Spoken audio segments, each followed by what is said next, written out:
Good evening, I'm John Carter and welcome to Poland Daily.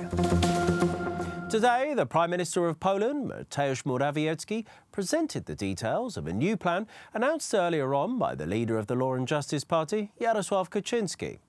The plan concerns the extension of the 500-plus programme for the first child and a rise in annual pension payments of 1,100 zloty.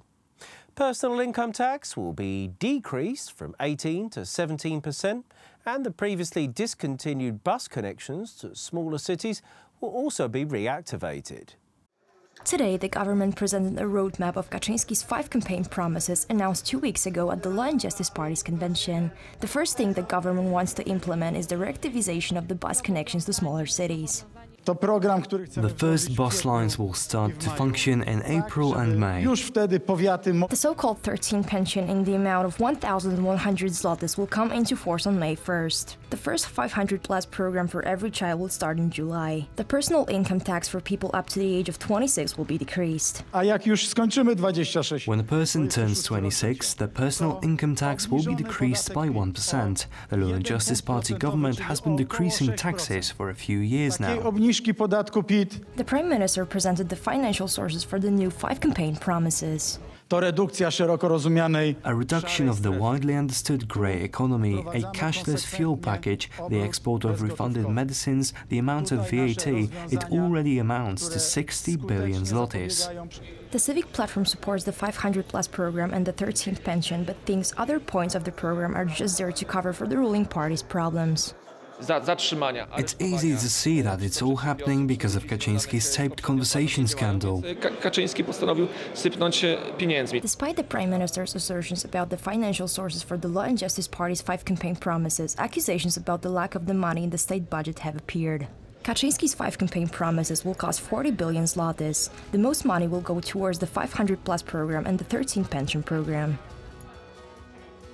The European elections are due to take place soon in all EU member states. European politicians such as French President Emmanuel Macron and President of the European Council Donald Tusk are now warning against foreign interference and nationalist parties from ruining the European project. The French president published his vision of the reforms today, whilst President Tusk held a press conference on the issue. French President Emmanuel Macron has made an impassioned defense for a new Europe in a newspaper column published in each of the 28 member states on Tuesday, in which he laid out his ideas for a European renaissance ahead of EU elections in May. His words are intended as a wake-up call for the bloc as he seeks to push fundamental reform of the European Union.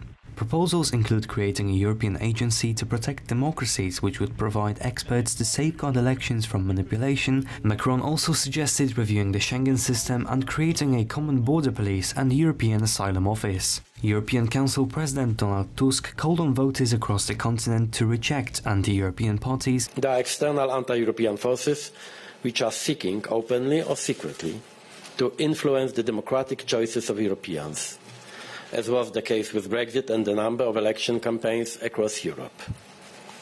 And it may again be the case with the European elections in May. This is why I am calling on all those who care about the EU to cooperate closely during and after the European elections. Do not allow political parties that are funded by external forces hostile to Europe to decide on key priorities for the EU and the new leadership of European institutions. Political parties seen as hostile to the EU have surged across the bloc, particularly since the 2015-16 migration crisis that saw hundreds of thousands of asylum seekers arrive. The Polish Teachers' Union, PTU, threatened a teacher strike from April the 8th. This coincides with the end of the school year. PTU is demanding a 1,000 zloty pay rise for all teachers. The Education Ministry has responded with an offer of a staggered salary increase. The date of the strike coincides with examinations planned for the month of April. If the teachers strike, it could have serious consequences for students who have upcoming secondary school, 8th grade and high school exams. April 8, 2019 is the date the strike in kindergartens, schools and other care and educational institutions begins. It will take place until further notice. do odwołania. The head of the Polish Teachers Union demands a rise of 1,000 zlotys from the basic amount of remuneration for each teacher and does not want to hear about any indirect proposals from the Ministry of Education. 126. The 126 zloty increase for trainee teachers does not solve anything. In connections with the above, this proposal was not treated by us as a way of overcoming this conflict. Tego konfliktu. Minister of Education Anna Zalewska told the TVN24 channel that whether the strike comes or not, all exams will take place on the scheduled dates. We are in a situation in which trade unions take responsibility for what could happen, the system that was put together with the unions. Aren't you responsible, Mrs. Minister? I am responsible, at a cost of 5.4 billion zlotys. Trade unions took part in the design of such an examination system. It is very robust and independent. The Minister of Education cannot postpone deadlines. Moreover, they are arranged in such a rhythm that it is necessary to access the results of this examination before the end of the school year. Prime Minister Mateusz Morawiecki appealed to teachers for patience and prudence in the radio program Sygnały Dnia.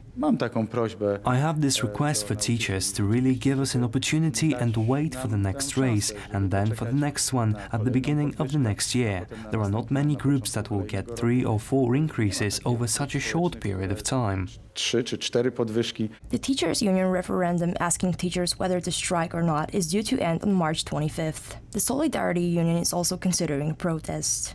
The average gross monthly pay calculated on the basis of the Teachers' Charter and the Budget Act is currently between 3,045 zlotys for trainee teachers to over 5,600 zlotys for certified ones. Hungarian Prime Minister Viktor Orban's National Conservative Party, Fidesz, could be about to be thrown out of the European People's Party, the largest group in the European Parliament. Several member parties of the EPP have demanded Fidesz be expelled due to its campaign ads ahead of the European election in May.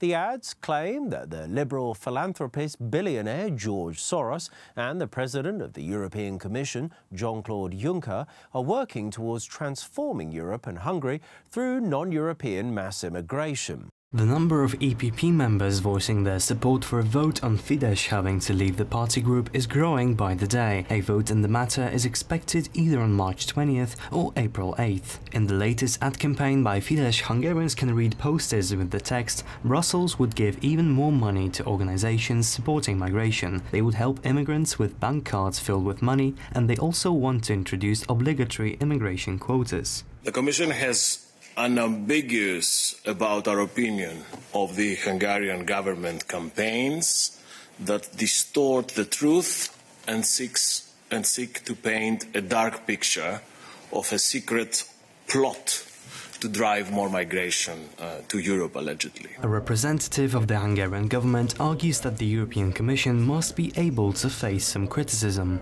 Both the European Commission and the European Public Life and the European People's Party have to be able to have self-criticism. Of course, we are members of the European People's Party. I think based on recent years, it is our loyalty which cannot be questioned in the least. But this does not change the fact that the past 5 years have been a failure from the point of view of Europe because of the actions of the European Commission. He also stated that the European Commission still wants member states to adopt a new law requiring mandatory refugee quotas for all EU states. The European Commission obviously is not telling the truth. In this concrete case, the European Commission should admit that up until this very day they have that proposal which suggests quotas on the table, and it's backed by the European Parliament. It is commonly believed in Brussels that Angela Merkel will have the deciding vote on the fate of Fidesz. So far, she hasn't made it official how she will vote, but she did express support earlier this year for Juncker in his spat with Orban.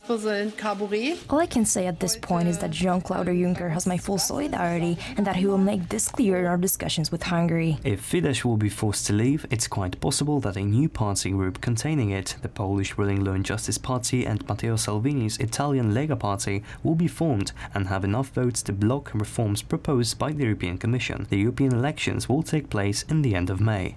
Thank you very much for joining us here this evening at Poland Daily. I'm John Carter. Stay tuned after the break for Poland Daily weather. It's followed by the business, culture, history and the travel.